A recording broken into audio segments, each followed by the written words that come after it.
Bhavnagar Somnath national highway ઉપર એટલે કે પાલીતાણાનું તળાજા જે રોડ છે એનો બ્રિજ ઉતરતા મહુવા સાઈડ આવતા શિવકૃપા કાઠિયાવાડી હોટલ આવેલી છે. દેશી ઢાબા ઘર જેવું જમવાનું મળશે. આમાં મહુવા સાઈડ જાય છે ને ઓલપેથી મહુવાથી આ રોડ ભાવનગર જાય છે. એટલે દરેક વાહનવાળાને નમ્ર વિનંતી, શુદ્ધ અને સાદું ભોજન મળશે અને એકવાર અવશ્ય મુલાકાત લો.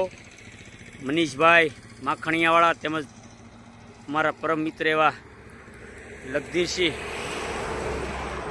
એમની પણ આ હોટલ છે. તો શિવકૃપા કાઠિયાવાડી હોટલ એકવાર અવશ્ય મુલાકાત લો.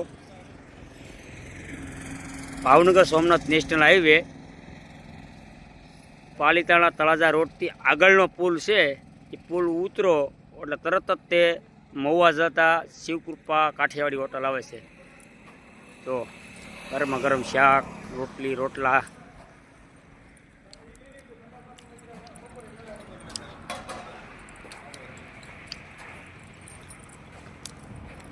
ચા પાણી ઠંડુ